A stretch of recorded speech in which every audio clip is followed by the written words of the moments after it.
Usimomoza lo bafethu ubhekene noMaskandi ubhekene wensizwa cha bafethu ngithi ake ngichaze lento ebengilo ngikhuluma ngayo bafethu ngendaba kaMaskandi FC ibhola elalikade likhethwe uKhuzani ngokuhlangana ke noBig Zulu into emnandi yayenziwela umphakathi futhi yenziwela nathi kuMaskandi so bafethu uyafaka i-team angithunywanga umuntu ukuthi ngenze lento ingoba ngiyalithanda iqiniso futhi ngiyathanda ukuthi lento ilungiseke ngeqiniso angizile ukuzohlambalaza abantu angizile ukuzokwehlisa isithunzi somuntu angizile ukuzobhidliza ibrand yomuntu but sizolungisa la ngoba nabo labantu enibabona la esithombeni kufanele ukuthi sixolelane sonke bexolise ngokusemthethweni uKhuzani nasethimini ngoba fanele bebuyele kwiroom yeteam la sasikhona sine group lapha eyagcina ibhidlika nayo fanele sibuyele khona kuxolelwane kubuyelwe ebholeni ngoba umuntu encane nokwazi siyabathanda bayadlala futhi kumnandi mabe khona so sammosha uKhuzani changing room kukhona noBaba Zuma wathola esethukeka esedeleleka ehlelwa nayisithunzi njoba enebrand engaka nje ngicabanga ukuthi asiqaphelanga lokho so sizoxolisa ke kuyena kodwa ke abantu abadelela kakhulu kwadlulela ngenxa yokucasuka nabo babecasukile sihlukene ke ngokucasuka uthi encane uyena akagcina eseshaya amagama angemahle kuKhuzani nagcina emehlisa isithunzi phambi kwethu so siyadinga ukuthi axolise uKhuzani siqhubeke abuye siqhubeke neteam wagcina emthuka uKhuzani ngenhlamba ezibhlungu bafowethu so siyacela bafowethu ukuthi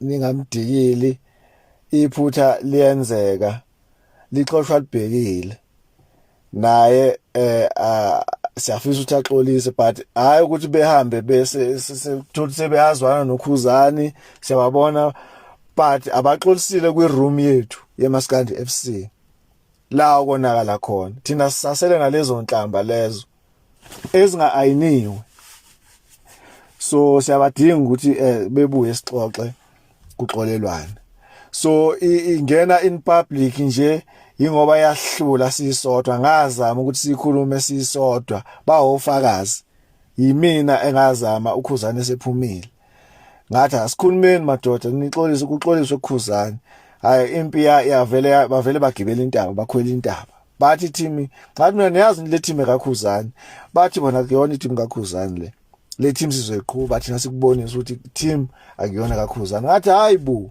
ngathi ngiyakhuza kwathi wofuna ukuphuma akaphume ila ngagcina ngiphuma ke nami khona ngazama kodwa ke wangifakazela usomntwana ngoba usomntwana abafethu lo ocula ojikelele G uyindoda leyabhuti uyakwazi ukubhekana nezimo umuntu nje ongamthemba makunesimo esithile o mhlambe makuphansi kwesihlahla kuxoxa amadoda uyindoda impela unamagama akhayo wazama ke naye not ngoba efavor mina but ingoba wayebona ukuthi lento yathi ngokulungiswa kwasho ukuthi abafethu ke bacasuke kakhulu kwaxatshanwa ke sagcina sixabana nami nokwazi sathukana ngifisa ukuthi kubuyelwane kuxolelwane bafethu so kwaba nzima kakhulu noNjoko wagcine thimseleka ngamathe khona lapha echanging room ngoba niyabazi ukufana ukuthi manje masexatshana vele iyenzeka leyo nto lesikhule ngayo ukuthi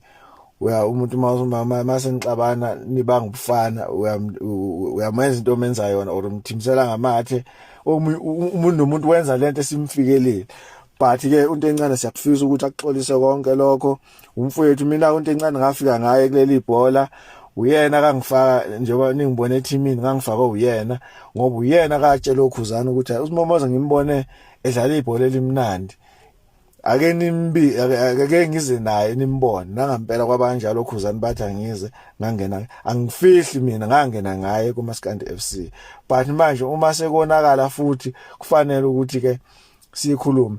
Ngifuna nizwe kahle, ngazama ukukhuluma nabo. Ningangibuza ukuthi mhlambe kungani ngizokhuluma la ngoba kufanele ngabe ngikhuluma nabo. Ngazama ngahluleka bawofakazi. Ngagcina mina ngidelelwa ukwazi. Cele.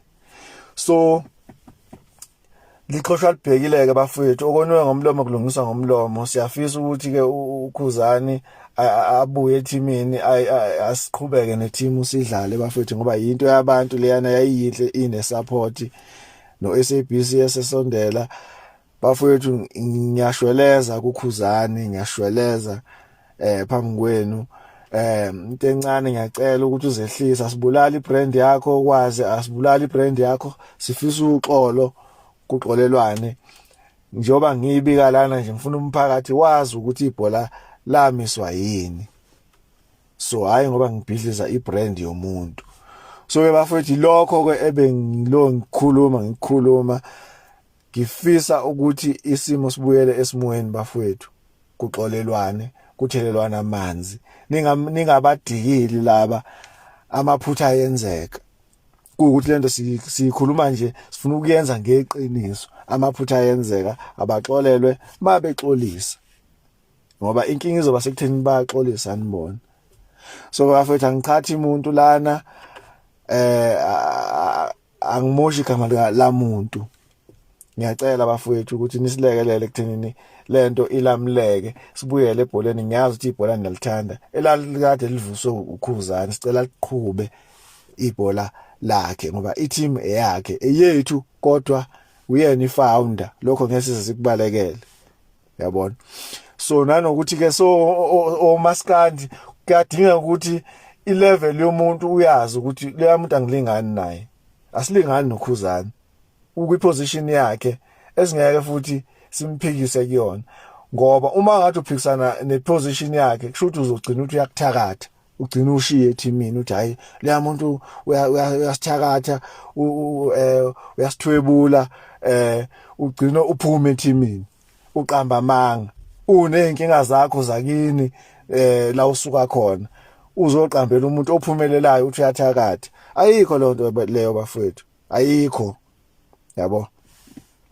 Siyacela-ke Khuzani mfethu ukuthi wehlise umoya, lezi inkulumo ziyithole indawo enhlizweni yakho. Siyacela Gawosi mfethu usibuyisele i-team. La madoda axolisa ngokusemthethweni, hayi ukuthi agugumbe aye kuwena